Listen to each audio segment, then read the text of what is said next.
In 1971, a man boarded a plane with a black briefcase and disappeared forever.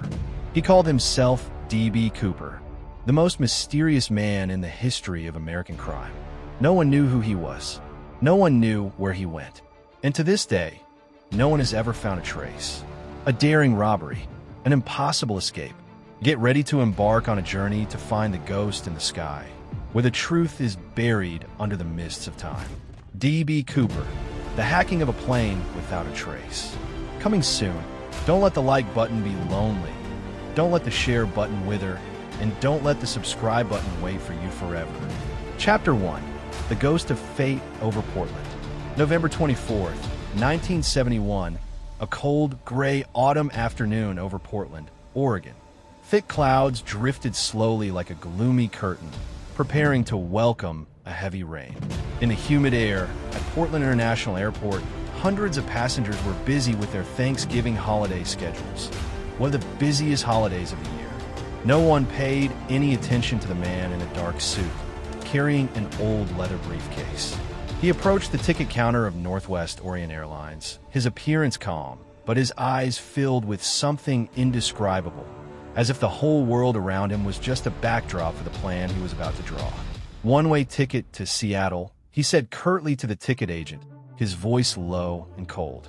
The ticket was handed to him for $20, a small detail, but one that would become an eternal mark in the history of American crime. The man identified himself as Dan Cooper. There were no signs of alarm. No one in the airport that day, from the security guards to the hurried passengers, could have guessed that they had just witnessed the beginning of one of the most mysterious cases of the century. The Boeing 727-100 Flight 305 was preparing to take off. The short 30-minute journey from Portland to Seattle was usually considered a simple, pleasant flight. Cooper climbed the moving stairs, passing the flight attendants and other passengers without attracting attention. He chose a seat near the back of the cabin, seat 18C, right next to the aisle, close enough to see what was going on, but far enough away to not be disturbed. Florence Schaffner, a young woman in her early 20s with a professional smile, came over to offer Cooper a drink. In response, Cooper simply nodded and ordered himself a bourbon and soda. No one knew that, just a few minutes later, her life would change forever. The flight took off at 2:50 p.m. Everything was going smoothly, until Cooper picked up his briefcase, unlocked it, and pulled out a small piece of paper. He silently handed it to Florence. At first, Florence thought it was just a piece of paper with a phone number on it, a common occurrence in the flight attendant profession. She put it in her pocket without reading it. But Cooper leaned in slightly, his cold eyes piercing her. "You should read this now. I have a bomb," he whispered, his voice flat and emotionless. Florence froze. As she shakily unfolded the paper, the neatly typed words appeared. "I have a bomb in my suitcase. I want you to sit next to me. This is a hijacking." Florence's world froze. In an instant, she realized she was facing something no training could have prepared her for, the primal fear of death. As Florence reluctantly sat down beside him, Cooper quietly opened the lid of the briefcase and tilted it toward her. Inside was a tangled maze of red sticks of dynamite, connected by wires and a small round battery. It didn't take an expert to know that if it were a real bomb, the entire plane would explode in an instant. "Now," he said, his voice still strangely calm as a whisper, "tell the pilot, I want $200,000 in cash in a backpack. I also want 4 parachutes, 2 main, 2 auxiliary. The plane must refuel when it lands in Seattle. No police. Otherwise, I will blow them all up." Cooper didn't scream. There was no violence. He gave orders like a man reading a menu in a fancy restaurant, both calm and irresistible. In the cockpit, Captain William Scott, a veteran pilot, received the message from Florence and immediately followed the instructions. He informed Air Traffic Control. The U.S. federal government was alerted in less than 5 minutes. The FBI immediately stepped in, but they knew any rash action could end in a terrible disaster. The death of 36 passengers and crew on board. The whole of America, without knowing it, had entered a life-and-death gamble. in which the mysterious man in sunglasses, Dan Cooper, held all the cards. While the plane hovered in the sky over Seattle, the flight lasted more than an hour to give the government time to prepare ransom and parachute. Cooper maintained absolute control. He asked Florence to sit next to him at all times. He maintained an unusually polite demeanor. "No one needs to be afraid," he said. "As long as you do what you say, everything will be fine." No one knew who he was. He had a standard American accent, without any noticeable regional features. He was estimated to be between 35 and 45 years old, about 5 feet 7 inches tall, with slightly wavy dark brown hair. He wore a neat suit, shiny black shoes, and a silver tie clip, which would later become the only key to the investigation. No one knew that, behind that polite exterior, Cooper was preparing for the greatest escape in the history of crime. The Boeing 727 finally landed in Seattle at 5:39 p.m. Night lights began to flicker over the city. Heavy rain pounded the fuselage like a drumbeat. The ransom was ready. 10,000 $20 bills, serially numbered, stuffed into a backpack. For parachutes, 2 civilian, 2 military, were sent. Cooper ordered. All passengers were to disembark. Leave only the crew, the pilot, co-pilot, flight engineer, and a flight attendant. He checked the money and the parachutes carefully before letting the passengers off. No one was hurt. No one panicked. Everything was orderly and eerily cold, as if everyone were caught up in a game of cards. But the real game was just beginning. As the Boeing 727 left Seattle for Mexico City on Cooper's orders, it maintained an altitude of just over 10,000 feet, unusually low, and traveled at just over 180 miles per hour, oddly slow for a passenger jet. And then, in the middle of a fierce storm that night, as they flew over the sparsely populated mountains of southern Washington state, the back door of the plane flew open. The pressure dropped dramatically. A figure, wrapped in cold wind and darkness, jumped out, taking the $200,000 ransom with him and leaving behind a stunned nation. D.B. Cooper, the name that would become legendary, disappeared from the real world into the misty realm of unsolved mysteries. Chapter 2. The mission begins. Deadly silence. The air in the cabin of Northwest Orient Airlines Flight 305 became thick, as if the entire outside world had disappeared, leaving only the heavy breathing of fate hanging in the air. Sitting quietly in seat 18C, the man with the fake name Dan Cooper controlled everything with a terrifying calm. He did not need force. He did not need a shout. With just his silent presence, with a small piece of paper and a cold whisper, he had taken complete control of the plane. In his mind, each step was calculated like an absolutely precise chess move. Florence Schaffner, the young flight attendant, now sitting next to him, took notes of Cooper's requests while trying to maintain a false calm. Her eyes quickly scanned the surrounding passengers. No one noticed anything unusual. They were still laughing, sipping coffee, reading newspapers. In the cabin, the normalcy only made the situation more bizarre. A bomb was lying there, just a few feet away from them. Cooper leaned slightly, his voice even low and cold. "Tell the pilot. Hurry. No jokes. No laughter. No sarcasm. Just a bare command cutting through the air like a cold knife." Florence nodded, swallowed, then shuffled toward the cockpit. In the cockpit, Captain William Scott listened to Florence's story, his face pale. He had faced blizzards, engine failures, even emergency landings in fog.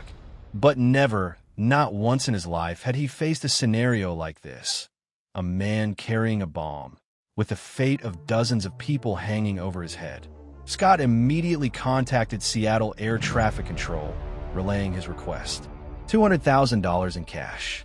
4 parachutes, 2 primary, 2 secondary, ready to refuel upon landing. Ground crews frantically contacted the FBI and local police. A race to the death began, but in the darkness, Cooper was in charge. In the passenger cabin, another world was unfolding. Cooper leaned back in his seat, sipping bourbon on the rocks, as if relaxing in a quiet bar. He made no unnecessary movements. He showed no signs of confusion or impatience. His eyes silently scanned the passengers, one by one, as if weighing possible responses, possible threats. But like a master artist, he let the veil of normalcy obscure his actions. He asked Florence to turn the cabin lights to medium, not too bright, not too dim. He asked the flight attendants to remain seated. He created a perfect freeze. No noise, no chaos, just a silent, deathly wait. Florence returned a few minutes later, nodding slightly. The orders had been passed on. Cooper smiled faintly, a smile that didn't reach his eyes. "Very good," he whispered. "Tell the passengers there are some minor technical difficulties. No need to panic." Florence hesitated for a moment, then complied. She announced, "We've had a minor problem. Please remain calm and stay where you are." A murmur rippled through the cabin, but no one suspected anything. No one knew that at that very moment, the entire flight had fallen into the hands of a man with a mind as cold as steel and a plan as perfect as a machine. The Boeing 727 began circling Puget Sound, buying time in the air for the authorities to prepare for Cooper's request. With each slow turn, the pressure increased, but not from the passengers. The real pressure was the battle between the authorities and the ghost known as Cooper. In the cockpit, urgent conversations were taking place every second. The FBI considered every option. Sniper? Break-in? Protracted negotiations? But every scenario led to the same risk. Dozens of lives lost in the blink of an eye, if Cooper really had a bomb. And so he won. Not with guns, not with force, but with the most primal of human fears. In the midst of this struggle, Cooper sat quietly. He did not worry. He did not panic. In his mind, every moment was planned. Like someone who had rehearsed this plan hundreds of times in the dark, where no one could see him, where it was just him and the cold numbers of probability, of wind, of altitude, of reaction time. Cooper wasn't just hijacking the plane. He was rewriting the rules of the game. When Florence returned to ask for more details, Cooper issued a list of additional requirements. When leaving Seattle, the plane was to fly no higher than 10,000 feet. Airspeed was to be kept below 150 knots. The landing gear was to be down throughout the flight. The rear stairs were to be able to open mid-flight. This was not the request of an amateur. This was the voice of someone who knew airplanes inside and out. One thing that surprised investigators later: the Boeing 727-100, with its unique design. In particular, it allowed the rear stairs to be open while flying at low speeds without disrupting the aircraft structure. But this knowledge was not common. Not every pilot knew it. Not every technician remembered it. Yet Cooper knew it. He had chosen the right plane, the right flight, the right time. A random criminal? No. A cold genius? Maybe. A man with deeper secrets than anyone could have guessed. Definitely. 5:39 p.m. The Boeing 727 landed at Seattle-Tacoma Airport in a pouring rain. Police lights flashed faintly in the distance, but there was absolutely no sign of a siege. A ground crew member approached the plane, carrying a backpack of money and an umbrella. Cooper watched through the small window, his eyes as quiet as the night. When he was sure everything was as it should be, he ordered, "Passengers disembark." Quickly but calmly. The passengers disembarked, unaware that they had just escaped disaster, just a push of a button away. No one was hurt. Not a single shot was fired. Not a single scream. Only an eerie silence fell over the airport, like a ghost passing through, leaving behind confused people and unanswered questions. But Cooper wasn't done. Holding back the three crew members, the captain, the first officer, the flight engineer, and a flight attendant, he ordered, "Fuel, prepare for takeoff." Heading for Mexico City, as the engines roared to life again, carrying the Boeing 727 and its unsolved mysteries, the entire city of Seattle looked up to the sky, unaware that they had just witnessed the beginning of an immortal legend. Chapter 3. Cooper's strange preparations. The veil of secrecy lifted. In the darkness of the rainy sky, as the Boeing 727-100's engines roared again, one question lingered in the minds of all involved. Who is Cooper really? And why did he prepare so meticulously?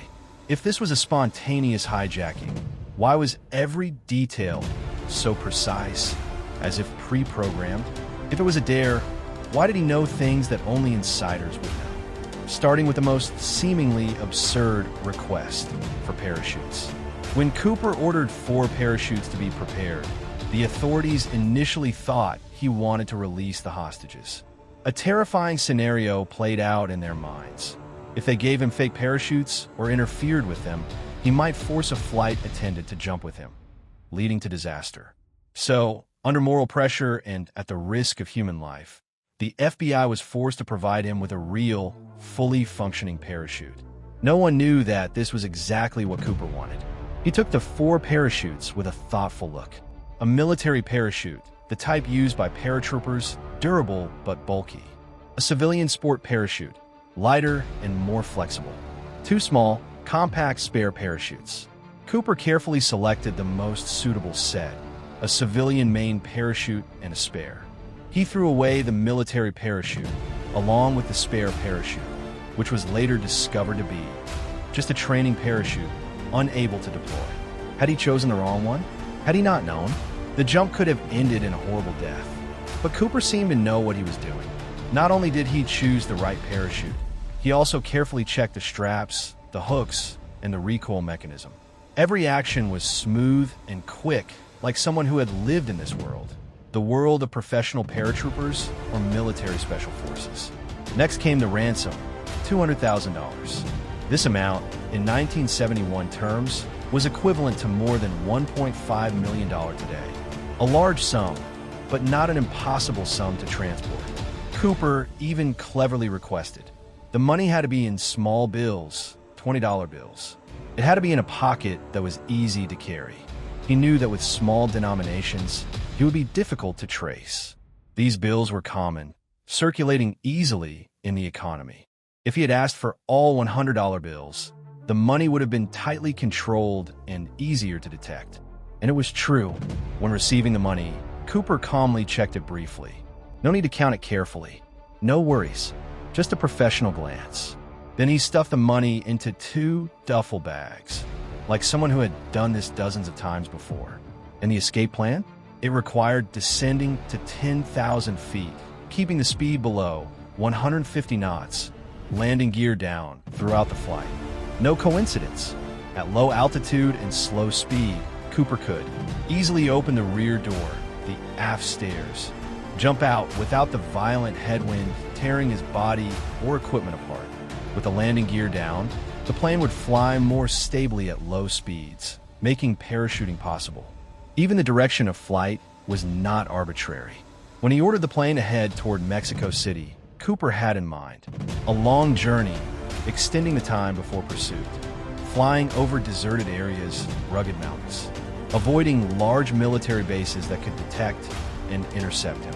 This opened up hundreds of ideal drop zones, from the Oregon jungles to the Washington Plateau to areas near the Columbia River, where escape and concealment were easy. No one, not even the FBI, could predict exactly when or where he would jump. The strangest thing? During the entire preparation process, Cooper showed no signs of impatience. He leisurely ordered more bourbon. He shared small talk with the flight attendants. He even continued to wear sunglasses, even as it got dark and the plane was dimly lit. In a scene where anyone else might have been shaking and losing control, he was as calm as a ghost, knowing all the twists and turns of fate. But one small, seemingly insignificant detail has puzzled investigators for decades. Before he jumped, Cooper left behind a cheap striped clip-on tie, a short tie clip, a few strands of hair. Why did he remove the tie?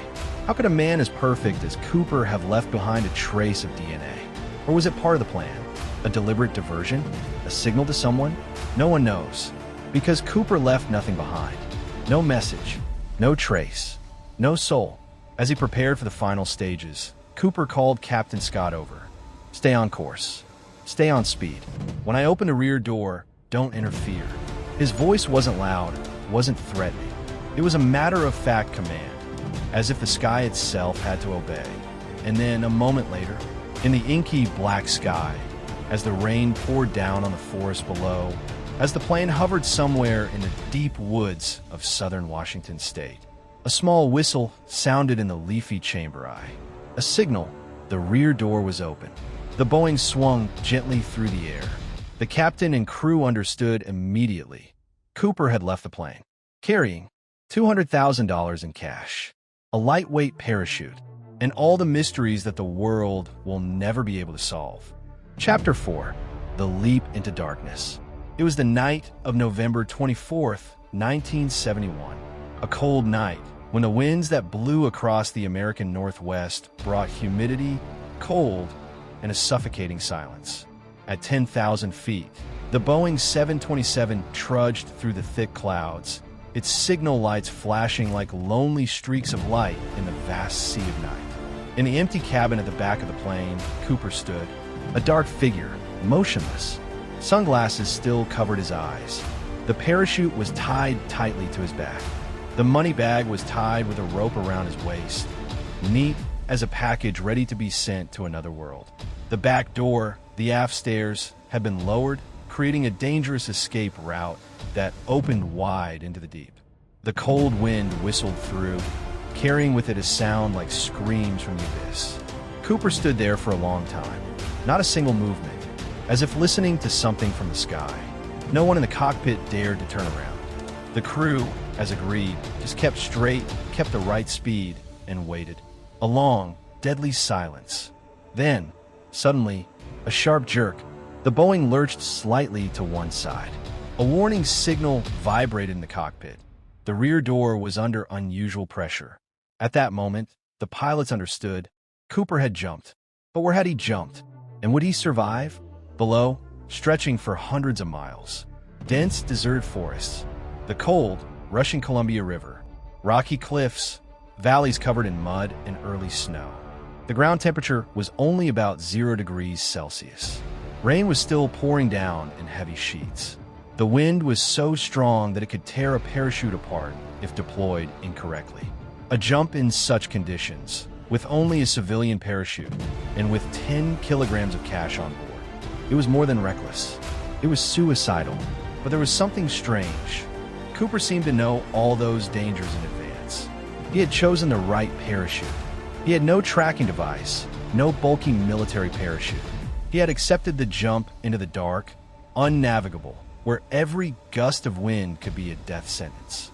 Did Cooper not intend to survive? Or did he have an escape plan that no one could have imagined? Picture it, a small figure swallowed up in the black clouds. Below, the dark patches, forest, river, rocky mountains, merged into an ocean of despair. The wind whipped at him like a whip of steel. No direction, no support, only the sound of his heart beating in his chest, echoing like a war drum in the deep night. That was the moment Cooper disappeared. No one, not even the most brilliant minds of the FBI, CIA, or U.S. Air Force, could trace where he had fallen. The searches in the following days were massive. Reconnaissance planes circled suspicious areas. Search teams on the ground followed every bush, every fallen tree. Divers scoured the cold Columbia River. But there was nothing. No body, no parachute, no trace of money. It was as if D.B. Cooper had evaporated from this world, jumped into another dimension where humans could not enter.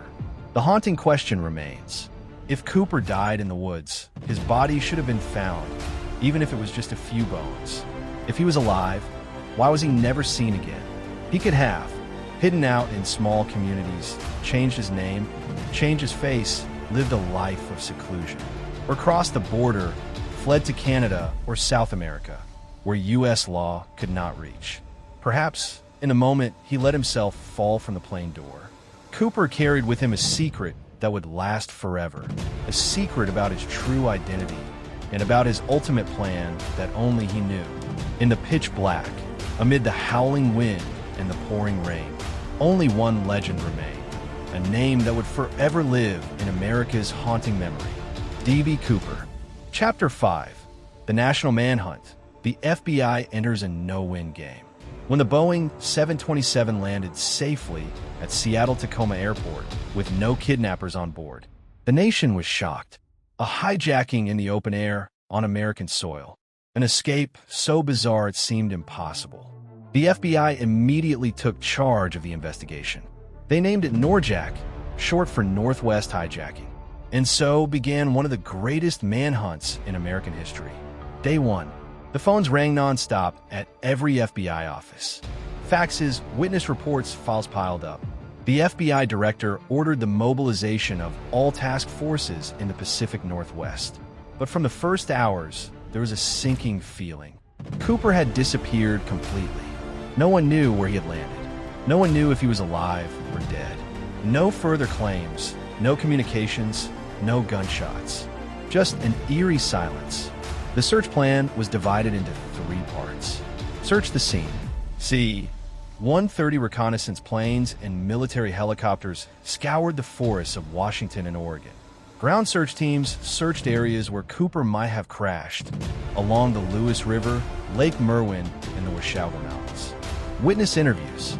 The FBI interviewed every passenger, every crew member, every ground crew member.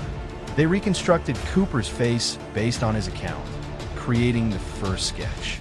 A white male, about 40 years old, 5 feet 7 inches, medium build, brown hair, wearing sunglasses. Building a list of suspects. The FBI combed through criminal records, military records, missing persons records, deserters, ex-convicts, anyone with skydiving skills and aviation knowledge. The final list reached more than 800 names. But each time it seemed like a lead had been found, it was a disappointment. This guy had skydiving skills, but had an alibi. That guy had served in the Air Force, but was older or younger than Cooper. A few suspects confessed, but their stories were inconsistent and even sought notoriety. No one fit Cooper perfectly. The physical evidence also led to dead ends. The tie Cooper left behind was analyzed. Experts looked at it under a scanning electron microscope. They found tiny titanium particles embedded in the fabric. Titanium, a rare metal, used in 1971 mainly in the aerospace and high-end industrial manufacturing industries. That suggested Cooper could be an engineer, a technician, or someone who worked in a factory specializing in ultralight materials. But, again, hundreds of files were filtered, then fell into obscurity. The FBI did not give up. They offered a large reward for any information leading to the arrest of D.B. Cooper. They sent undercover agents to infiltrate bars, remote residential areas where parachutists and veterans gathered. Rumors spread. Cooper was a defeated Vietnam veteran who wanted to take revenge on society. Cooper was a mafia don who carried out the case as a secret message. Cooper was a foreign spy on a secret mission and was picked up immediately after landing. The FBI even considered the wildest theories. Could Cooper have used deep diving techniques to hide in the river? Could Cooper have faked his own death or been picked up by a stealth helicopter? None of them were proven. Every trace slipped through his fingers like sand. Every clue seemed to vanish into thin air. But the strangest thing? Cooper never spent the ransom money. The FBI recorded the serial numbers of all 200,000 $20 bills. They distributed them to banks, gas stations, and retailers, and asked them to report any matches. For years afterward, not a single one showed up. No supercars, no lavish spending, no real estate investments, no swindling under any identity. It was as if Cooper had never existed. The more the FBI searched, the more they realized a chilling truth. They weren't just hunting a criminal. They were hunting a ghost. A man so clever that even the smallest mistakes, footprints, words, money transactions, left no trace. The hunt continued. Years passed. Hundreds of thousands of hours of investigation. Millions of dollars in expenses. Thousands of pages of classified documents were archived. But the name D.B. Cooper still hovered just out of reach, like an untouchable cloud. Finally, the FBI was faced with a stark question. Perhaps the man they were looking for, D.B. Cooper, had won the day he plunged into the darkness. Chapter 6, Strange Clues Drifting. When the past resurfaces from the underground. The years passed. The name D.B. Cooper gradually became a legend, a faint ghost in America's memory. But then, strange traces began to appear like vague whispers from the underground, from the deep woods, from the cold water. Clues, small pieces drifted up into the real world. 1978, in the deep woods of Washington State. A hunter named William Mucklow was walking through the dense forest near the Washougal River, not far from Cooper's suspected flight path. Suddenly, under a thick layer of rotting leaves, he discovered a strange object, a small, broken metal plate with blurred writing. Engraved on it were instructions for operating the rear steps, the exact type of steps that Cooper had jumped from. Could this be a remnant from that fateful flight? Investigators rushed to the scene, searching further, but all around was mud, roots, and silence. No other clues. The sign was taken to the lab, but the results were the same. The piece of debris may or may not be related. Nothing was certain. Then in 1980, a discovery that shocked the nation. An 8-year-old boy named Brian Ingram and his family were camping along the Columbia River near Tennebar Beach. While playing in the sand, the boy accidentally dug up a rotten rubber-wrapped package of money. When the police arrived and counted it, they were stunned. There was a total of $5,800, $20 bills. And most importantly, the serial number matched exactly with the D.B. Cooper ransom notes. Once again, the past emerged like a ghostly hand, dragging all the theories into the light. But instead of clarifying, this discovery plunged the case into deeper mystery. Why did the money end up in Tennebar, dozens of miles from the suspected flight path? Why was the money buried shallowly in the sand, instead of being washed away completely? Did Cooper survive, then try to hide the money, but fail? Or did the Columbia River itself, through its strange current fluctuations, accidentally carry the money from a rotting body that no one had ever found? Scientists, geologists, river flow experts, even experts in occultism were called in. Some chilling theories were put forward.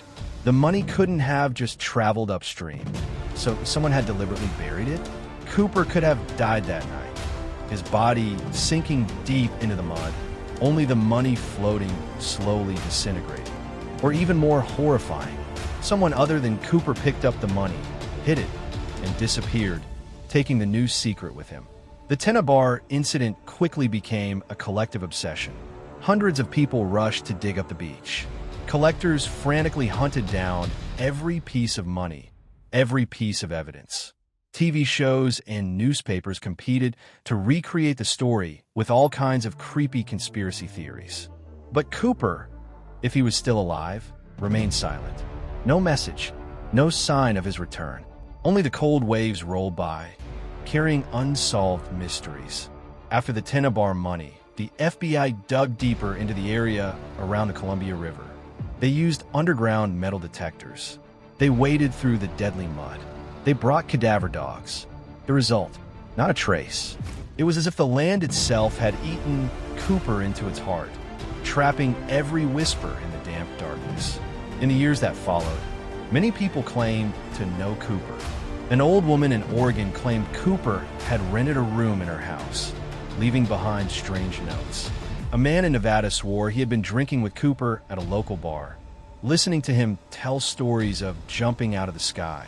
A former military officer in California claimed he had helped Cooper escape, but each time he was examined, each burning story quickly faded under the cold light of the evidence. Over time, the legend grew. Cooper was no longer just a hijacker. He became an icon, a symbol of absolute freedom, of jumping off all rules, symbol of cool intellect and superhuman courage, symbol of the unanswered question, a question that lingers to this day. D.B. Cooper, where'd he go? Chapter 7, The Mysterious Suspects. Who could D.B. Cooper be? The decades-long hunt for Cooper has drawn a long list of suspects. Some are notable for their creepy coincidences, others for their half-hearted confessions or their unexplained secrets. And most curiously, of those hundreds of names, a few actually made the FBI shudder. 1. Richard Floyd McCoy, the perfect copycat. Less than 5 months after Cooper's robbery, in April 1972, Richard Floyd McCoy, a former military helicopter pilot, also carried out a hijacking, exactly following Cooper's script. McCoy threatened with a fake grenade, demanded a $500,000 ransom, forced the plane to land, and then take off again. And finally, parachuted out. McCoy was arrested just days later. At his home, the FBI found a parachute suit, a detailed flight plan, a large sum of cash, the exact currency that was turned in. Many believe McCoy was Cooper. He was a skilled parachutist, worked near the Northwest. His physical appearance closely resembled Cooper's sketch. But then, the FBI removed McCoy from the list. Why? On the night of Cooper's hijacking, McCoy was confirmed to be in Utah, teaching a religion class for college students. An alibi that could not be disputed. 2. Dwayne Weber, deathbed confession. In 1995, an elderly man named Dwayne Weber, before his eyes closed forever, whispered to his wife, "I am D.B. Cooper." His wife, Jo Weber, was stunned. But as they dug deeper, the terrifying coincidences began to emerge. Dwayne had a history of theft and fraud. Jo found a book about D.B. Cooper with handwritten notes. Dwayne had suffered a serious knee injury, consistent with a failed parachute jump. He had also been in the same area near the Columbia River where the money was found. The FBI reopened the case, but again, there was no physical evidence. No DNA, no fingerprints, nothing to prove Weber was Cooper except a whisper before he died. And so, the mystery deepened. 3. Kenneth Christensen, the dart pilot, a former flight attendant named Florence Schaffner, who had been directly threatened by Cooper. Years later, when she saw a picture of Kenneth Christensen, exclaimed, "That's him." Kenneth was a paratrooper in World War II, a flight attendant for Northwest Orient Airlines, the airline that was hijacked. He is 1'78" tall, dark brown hair, quiet. He has excellent parachuting skills. After the robbery, Kenneth suddenly became unusually rich. It is rumored that he bought gold, real estate, and lived a very private life. But when the FBI checked, they could not match his fingerprints and DNA. Kenneth's file was lost in the dark, like hundreds of other files. Once again, the case disappeared into the mist. 4. John List, the heartless murderer. In 1971, John List shocked America when he killed his entire family in New Jersey and then disappeared. When comparing the files, some investigators were skeptical.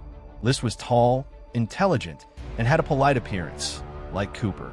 Knows how to use guns and has military knowledge. The money motive, very strong. But then John List was arrested in 1989, and after an investigation, the FBI concluded that he could not be Cooper.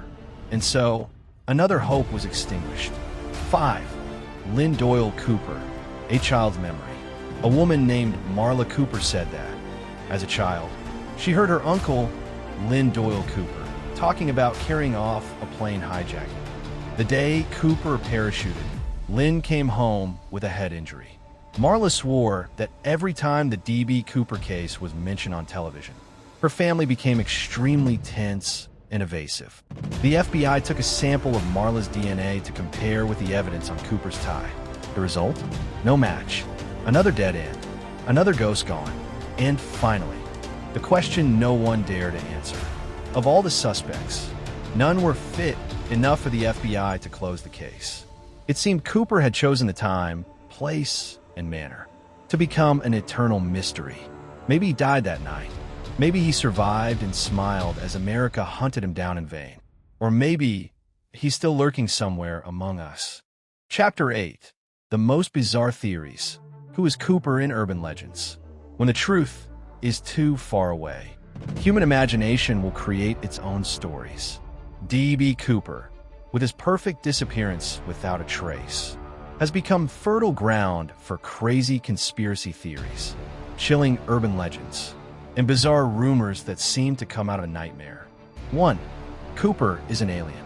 A popular theory in the ufology community suggests that D.B. Cooper is not human. He appeared out of nowhere, committed the robbery with supernatural calm, then disappeared without leaving any biological traces. No blood, no tissue, no DNA. The theory suggests that Cooper may have used teleportation technology or a small spacecraft waiting in the clouds to escape as soon as he left the plane. Some witnesses even claim that they saw strange lights in the Washington sky that night. lights that did not resemble any other aircraft. Was Cooper picked up by alien companions? A theory that sounds like science fiction. But in a case as absurd as this, is it too crazy? 2. Cooper is a time traveler. This theory argues only someone from the future could have pulled off such a sophisticated heist and made off with it. Cooper knew the Boeing 727's flight plan, which allowed him to lower the stairs after takeoff. He knew the flight paths, the terrain below, and even the weather conditions that day. He calculated the time and location perfectly, demanding every detail.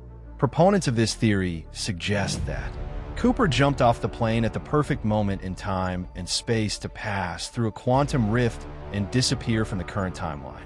Or he possessed a portable time-traveling device that would allow him to leave reality as soon as he fell off the plane. When reason gave way, the time travel theory suddenly seemed strangely plausible. 3. Cooper was a double agent. A chilling conspiracy theory. D.B. Cooper was actually a government employee carrying out a planned heist, a test of airline security, a test of the FBI's response, or worse, a disappearance designed to cover up espionage or defection. This theory hinges on a number of oddities. Why did Cooper know exactly how the crew would react? Why did he demand a very specific type of aircraft, Boeing 727, with such a specific specification? And why, all these years later, have no solid clues been found? Was the hijacking just a perfect act, directed by the invisible hands behind the scenes of power? 4. Cooper is a supernatural being. Some paranormal researchers believe that D.B. Cooper is not a human being like us. Some believe that he is a shapeshifter, a supernatural being who likes to toy with humans, or even a folklore evil spirit, wearing a gentle appearance to sow chaos. Details cited. Cooper was completely calm, not the least bit afraid as he jumped into the dark in the middle of a fierce storm. The disappearance left no trace, as if he vanished in a thin air, and especially the cold, emotionless gaze that many witnesses remembered for the rest of their lives. If Cooper didn't belong to this world, what hope do we have of finding him? 5. Cooper never existed. A shockingly radical theory. D.B. Cooper is a collective illusion. This theory argues that the entire event, from the robbery to the manhunt, was a large-scale social psychology project staged by the government to test the public's ability to react, distract attention from sensitive political events of the time, test mass psychological control techniques. According to this theory, there was no real Cooper. There was no parachute. There was only a cleverly constructed scenario, with actors, witnesses, and even evidence finely tuned. If so, we have been hunting a ghost created by our own imagination. A never-ending game, asterisk, unanswered questions. No matter the hypothesis, each story, each inference leads us to the same cold wall. Who is D.B. Cooper? Where did he go? And why? After more than half a century, is no one sure. Maybe Cooper is smiling somewhere, enjoying the legend he created. An eternal legend, an immortal enigma. Chapter 9. The FBI and the Endless Hunt. When Ghosts Lead the Game. November 24th, 1971. The day D.B. Cooper jumped out the back door of the plane into the cold Washington night rain was also the day the FBI embarked on the longest manhunt in history. A shadow war they never won. 1. Operation Norjack, the first chaotic days. Immediately after the hijacking, the FBI launched an operation codenamed Norjack, short for Northwest Hijacking, a national priority. All resources were deployed. No detail was left untouched. The FBI set up a command post in Seattle. Investigative teams spread throughout Washington and Oregon. Thousands of soldiers were mobilized to clear the jungle, mudflats, and rivers where Cooper might have fallen.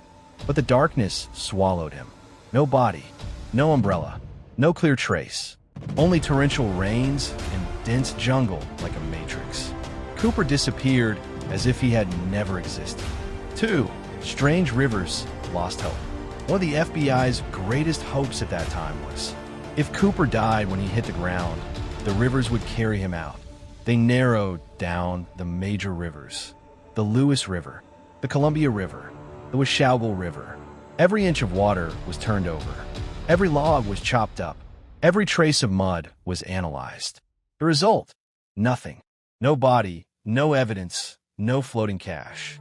Any hope of picking up something, a shoe, a piece of umbrella, a bag of money, was lost in the dead silence of nature. 3. Silent money. The numbers don't lie. The FBI carefully recorded the serial number of every $20 bill that Cooper handed over. The total, $200,000.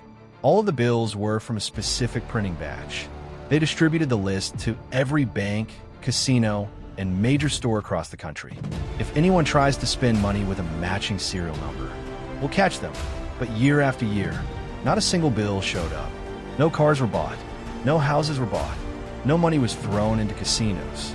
Absolute silence. It was as if the money had evaporated. 4. The clue returns, discovered along the Columbia River.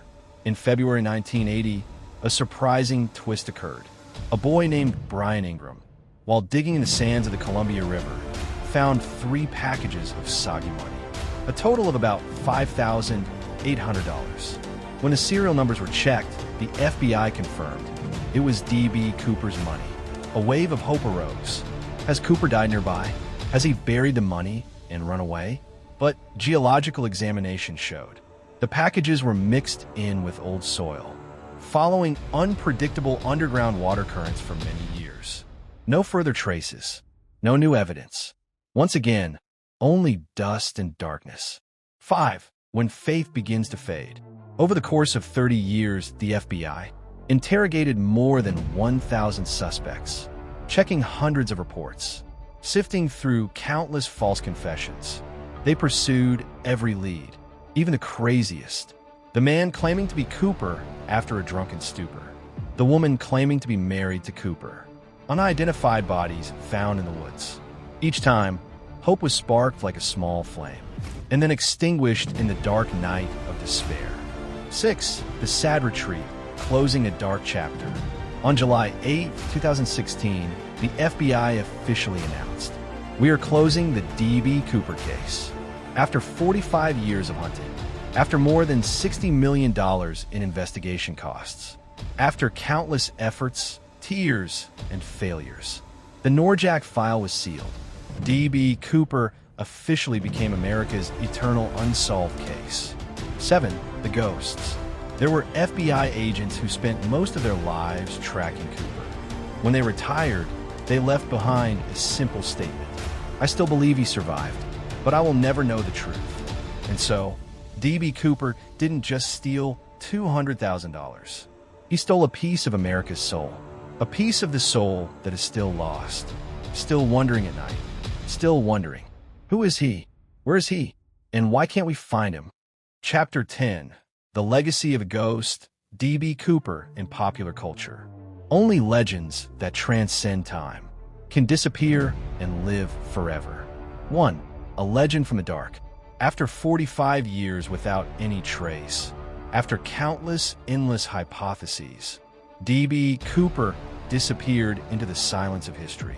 But not to be forgotten is the unexplained ghosts and endless mysteries that have helped Cooper live forever in memory, becoming an eternal symbol in popular culture.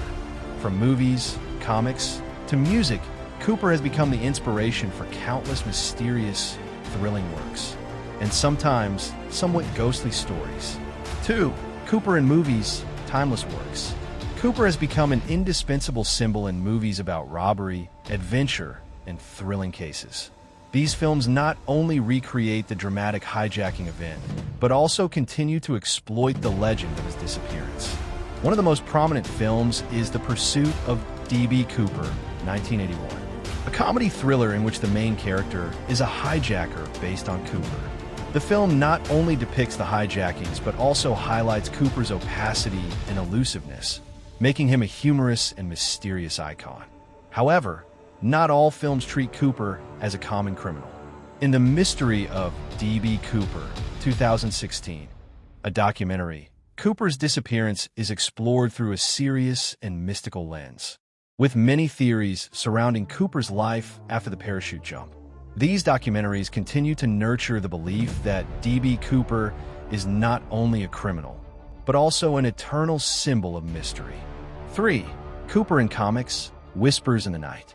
Not only on the silver screen, D.B. Cooper also penetrated the world of visual stories. With his appearance in comics, one of the most prominent times is in the comic series The Secret History of D.B. Cooper.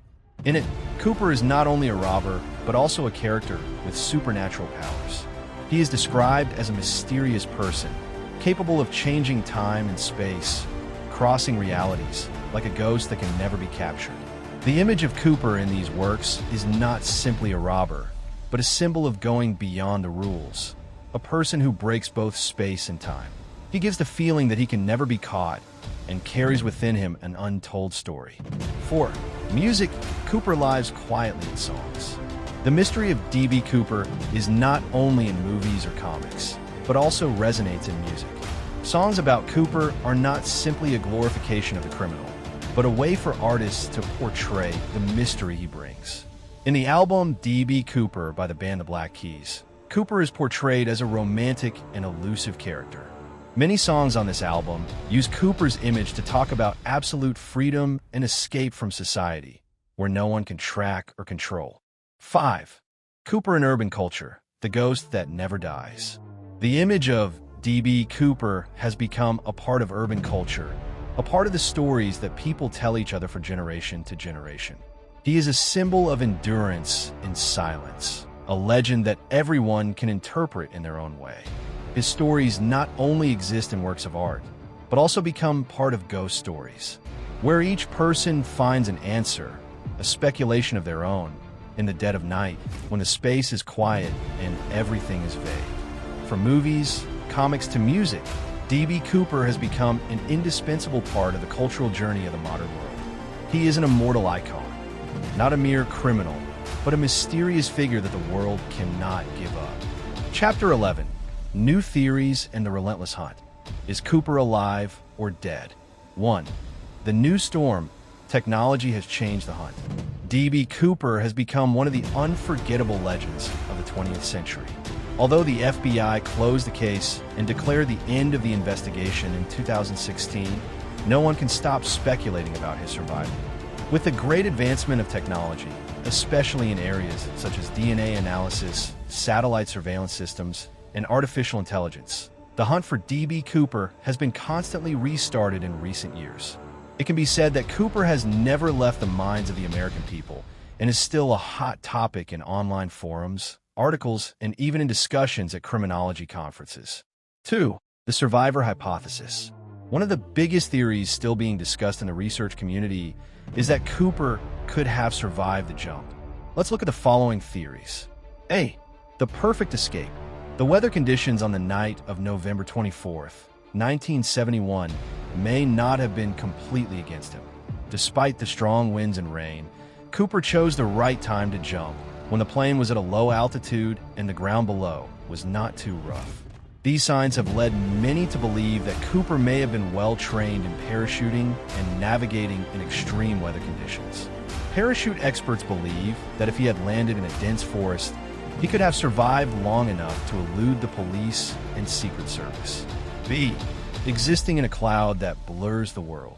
According to another theory, Cooper may have fled the United States immediately after the robbery, using the cash to buy a plane ticket, or even using clandestine means to leave the country. Some suspect that he traveled to Mexico, Canada, or even South America, where the FBI's pursuit could not catch up. 3. The uncertain death theory. Although many believe that Cooper survived, it cannot be denied that he may have died immediately after parachuting. A. Incapability due to harsh environment. Experts believe that after jumping from the plane, Cooper may have become disoriented in the forest and could not sustain life in the wild environment of this area. He may have been frozen or seriously injured when he hit the ground. In addition, the plane crashed in a very rugged geographical area and could have caused unpredictable consequences. D.B. Cooper was not prepared enough for the situation when he fell into an inaccessible area, leading to a quick death due to trauma, exhaustion, or even the rainwater causing him to lose his vital energy. B. No traces. A notable hypothesis is that if Cooper died in the forest, it is very likely that there were no traces left. Because this area is located in a part of the land that is very difficult to track down, objects or bodies are buried under layers of soil and trees, making the search hopeless. 4. The return hypothesis, new steps. Recently, some hypothetical studies have shown that Cooper may not have died, but survived and continued his life in seclusion. A. Cooper and the new oil stains. In recent years, studies of evidence from the scene of a robbery have begun to show new results. DNA samples collected from debris in the area indicate that D.B. Cooper may have had connections to some underground organization or committed the robbery in collaboration with a criminal network. Traces of grease, industrial materials, and traces from international flights continue to suggest that he may have used this network to support his next life. 5. New technology, new advances and promises. With the development of technology, the search for D.B. Cooper has never stopped. Experts in DNA analysis, artificial intelligence, and satellite surveillance technology continue to be used to rediscover traces that the FBI missed during the investigation. Facial recognition technology, flight data analysis, and online surveillance networks are tools that can help investigators track unusual movements or new traces of strange flights. 6. Still there, an eternal hunt. Although the official investigation has ended, D.B. Cooper still exists in everyday life, in never-ending theories, and in the endless curiosity of people. He is the shadow of a never-ending hunt, the image of a transgressor of the rules of the world, and a symbol of perfect escape. Is Cooper dead? Or is he still alive, waiting for the opportunity to return in the darkness? Chapter 12. The Lasting Legacy of D.B. Cooper, the Ghost of a Legend. 1. A legend that never ends. D.B. Cooper is not a mere criminal. He is part of untold stories, a mysterious figure who lives forever in the popular imagination, where the line between fact and legend becomes blurred. Despite the lack of information about his fate, the hijacking of a plane on the night of November 24th, 1971 marked a great turning point in popular culture. It was not just an ordinary escape, but a perfect escape from all rules, an act that cannot be explained. The image of D.B. Cooper has become an indelible symbol for centuries to come. 2. Legacy in popular culture. D.B. Cooper has not only been involved in investigations, but has also left a deep mark on popular culture. The debate about D.B. Cooper has not only been limited to the investigation room, but has spread across the fields of art. From movies, television shows, to books and songs, the image of D.B. Cooper has become an indispensable part of stories about robbers, mysterious criminals, and impossible adventures.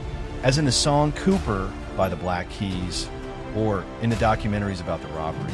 Everything indicates that, although it is impossible to determine the exact fate of Cooper, he has become an eternal symbol of a man who defies the rules, who was never caught. 3. From investigations to endless mysteries. Although the FBI has closed the case, and the case of D.B. Cooper may be officially dead, but the mysteries surrounding him continue to be explored.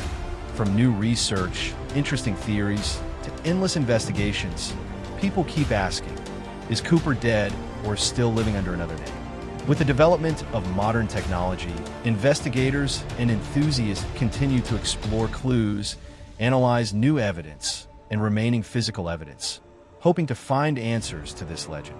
4. D.B. Cooper, a symbol of defiance. Throughout his long journey, D.B. Cooper has become a symbol of resistance. His perfect disappearance has taught us a lesson about perseverance and courage, about the ability to overcome all limits, about facing challenges regardless of everything. It can be said that D.B. Cooper is not a common criminal, but a model of escape, a man who dares to defy all the rules, only to disappear into the silence of the night, never leaving a trace. 5. The Last Ghost, the Everlasting Whispers. And then, like ghosts, D.B. Cooper's story will never end. Anyone brave enough to listen will still hear his whispers in the quiet nights, when everything around is just a wasteland.